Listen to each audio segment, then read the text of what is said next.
بسم الله الرحمن الرحيم والصلاة والسلام على رسول الله وعلى آله وصحبه أجمعين. أما بعد، سلامي خواهي گەورەتان لێ بێ بیسەران بینەرانی خۆشەویست و ئازیز، دیسان لە شەوێکی مبارەکی تردا هاتینە خزمەتی جەنابتان بۆ تەواوکردنی بابەتەکەمان لە پرسیار و وەڵامدا دەربارەی مانگی ڕەمەزانی پیرۆز تیایدا.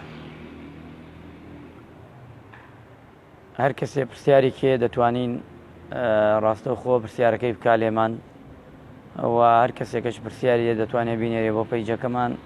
ئێمەش ئینشاءالله بە گەورەی توانە دەتوانین یارمەتی بەپشت بەخوا بتوانین کە وەڵامی دەینەوە. ئەگەر دەنگمان باش بێ چینە سەر بابەتەکەمان و دەست پێەکەین ڕەحمەتی خوا لەو کەسەی بە کۆمێت جوابمان نەداتەوە بەپەلە بۆی بزانین کەوا دەنگمان سافە یان نا. ڕەحمەتی خوا لەو کەسەی کە وەڵاممان نەداتەوە.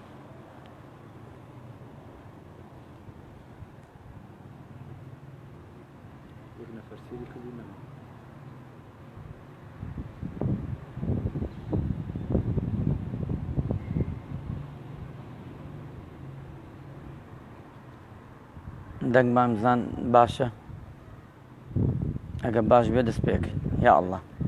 بسم الله الرحمن الرحیم. گەیشتنە باسی ئەوەی ئەحکام الصیام. ئینسان پێش بابەتێ چەند بابەتێکمان باس کرد لە خزمەتی جەنابتانە، گەیمانە لەوە ڕاوەستاوین ئەحکامەکانی الصیام. ئینسانی ئیماندار و ئینسانی بڕوادار چی بکا باشە. من الصائم ما ينبغي التابع فيه كالصوم رمضان والصوم في الكفارات القتل خطأ. بیسەرانی خۆشەویست، ئێمە مانگی ڕەمەزانی پیرۆز لە مولایەکمان تەبعەن فەرزە لەسەر هەمومان ئیلا ئەوانەی عوزریان نەبێ. ئێمە بێژگە لە ڕۆژووی ڕەمەزان ڕۆژووی ترمانشەیە واجبە لەسەرمان، وەک واجببوونی ڕۆژوو دەربارەی ئەوانەی کە کوشتنی بەنەحەق دەکوژن یان لەسەر ئەو دەچێت، هەروەها دەتوانیان کەفارەتی ضیار ئەوش واجبێکی شەرعیە، یان کەفارەت و جیماع و في رمضان أو شرك كفارته واجب أمانة. ومن الصيام ما لا ينبغي لزوم التابع كقضاء رمضان وأروها قزاربوني مانجي رمضان، وصيام 10 أيام لمن لم يجد الهدية. الكسيك لحج شان أبو دروش هدي أبو دروش أبي الروج يبقري حوت 3 في الحج و7 إذا رجع. أحسي لو وحوتش أقريت وليرة. أما أنا واجبات كان يعني الروجون واجبن بەڵام هەرێکی هۆکادارە سەبەبدارە. ئەمانەش ئینسان ئیماندار کە بزانێ ئەحکامی ئەوەی تایە کە ڕۆژووی تیا دەگرێت تایدا. خاڵێکی ترەوەیە الصوم تطوع.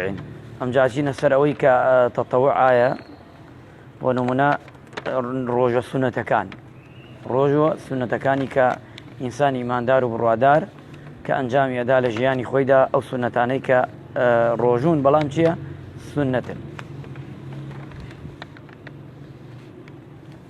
و پاشانش ئەفەرمێت کە بێژگە لە ڕۆژی سونەت هەمانە ڕۆژوو بۆ نمونە ڕۆژەکانی ڕۆژان دەینە سەر ڕۆژەکان، ڕۆژی جومعە، ڕۆژی شەممە، پێنجشەممە بە دووشەممە ئەچێتە سەر ئەو بابەتانە. ئەمانە هەمووی ئەیام البیض ئەمانەی دەگرێتەوە. بەڵام وریابین پێغەمبەری خوا صلی الله علیه وسلم نەهی کردووە جومعە بەتەنیا بگری، ئەبێ یان پێشەمەی لەگەڵا بگری یان شەممە. نەهی کردووە لە حەدیثە هاتووە شەممە بەتەنیا بگری، ئەبێ یان جومعەی لەگەڵا بگری پێشی ڕۆژێ یان پاشی ڕۆژە بگری. ئەم دوانە وریابین. و نەهی کراوە هەموو ساڵەکە بە ڕۆژوو بی، خۆ ڕۆژووە بەڵام نەهی تیا کراوە. و هەروەها و ڕۆژی جەژنەکان ئەسڵەن حرامە ڕۆژی تیا بگری.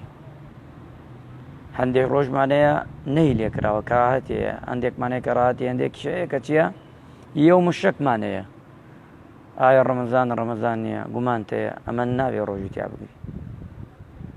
ئەبە ڕۆژوویش بی ئەگەرێ بیشکێنی.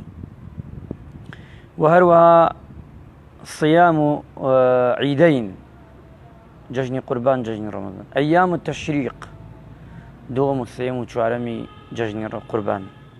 ئەمانە هەمووی کە چییە ئینسان ئەبێ بە گوێرەی حکومەکەی ڕۆژووی تیا ناگرێ، یان کەراهەتیە یان چی، یان بەتەنیا ناتوانێت بیگرێ. بەڵام لەو لاش واجبەکانمان باس کرد. هەرکی حکمی تایبەتی خۆی هەیە تایدا ئەگە پرسیاری هەبوو پێمان بڵێ حەزەکەی هەر کەسێ پرسیارە لە خزمەتانایی ئەچینە سەر بابەتێک ئەوەی کە على من يجب الصوم لەسەر کێ ڕۆژوو واجبە واجببوونی ڕۆژوو لەسەر کێیە یەکەمیان على المسلم لەسەر مسلمان بوون کەسێ مسلمان بێ ئیمانی بەخواوە بە پێغەمبەر بێ صلی الله علیه وسلم ڕۆژوو دەگرێ ئەمەتەوە بەڵام ئەگە کابرایە بیگرێ هەر بۆ خۆشی کابرایە بیگرێ بۆ زەعیفبوونی کابرایە بیگرێ بۆ سیحەت خۆی ئەمە ناچێتە قاڵبی ئەوەی کە خێری بگا بە نیەتی ئەوەی بگرێ جیاواز ئەو نیەتە لەگەڵ ئەم نیەتە چونکە ئەو شتێکی عاتفیە و شتێکی دنیاییە على كل مسلم بالغ عاقل مسلمان بێ باڵغ بێ عاقڵ بێ باڵغ ئەوەیە کە منداڵ نەبێ چونکە لە سەری نییە بەڵام ئەگە بیگرێ منداڵی بۆی فێر بێ ئەوە شتێکی چاکە وعاقل بالغين عاقلين عاقل بێ وتمان شێت نەبێ عقلی لەسەر خۆی مابێ قادرین و بتوانێتش هەموو سیفات هەیە ناتوانێت مسلمانە عاقڵە و باڵغشە بەڵام سێرەکەی ناتوانێت ئەم چوارێ ئەبێ تیابێ و المەوانع و منعەکانش نەبێ هەیە توانەمایشی هەیە منعی منعەکە ئەوەیە ئافرەتە و دووجانە ئافرەتە و ها لە عادەی خۆیە یعنی هەموو ئەوانەی کەوا ئەبنە عوزر بۆ ڕۆژوو کابرا لە سەفەرە بۆ نمونە ڕوخسەتی پێدراوە نەگرێ بەڵام دوایگرێتەوە دووەمیان يؤمر الصبي بالصيام لسبع ئەمر بکەین بە منداڵەکان لە 7 ساڵان و نوێژیان پێ بکەین و هەوڵوژێن لە 7 ساڵانە چی بکە ڕۆژوش بکرێ ئەگە توانی ئەگە نەیتوانی یواش یواش فێری چونکە فێر بێ ئەگە فێر نەبێ دوای ناتوانێت چۆن ئەمرێکەین بە نوێژ ئاوام بکەین إذا أسلم الكافر أو بلغ الصبي آفق المجنون أثناء كابرا أجر كافر بو مسلمان بو يام بالغ صبي بو منداڵ بو بالغ بو لو كاتا تێکچوو هیچی لەسەر وەقەزاش ناکەوێتە سەر چونکە تێکچوو وەخاڵێکی ترەوەیە کە ئەفەرمێت المجنون مرفوع عنه القلم شێت یان نیوشێت خۆمان پێڵین یان تەواو نییە کەمێ ئەوە توانێت کەچی نەیگرێ و شتێدا ئەم خاڵانە و هەروەها فەرمێتش ئەمە چەند خاڵێک بوو لە خزمەتی جەنابتاندا وابزان بێریا کافیە ئەگەر کەسێ پرسیاری بوو ئەوە چینە سەر پرسیارەکان ئەگەر نەبووش ئەوە قسەی کۆتایی خۆمان دەکەین ئینشاءالله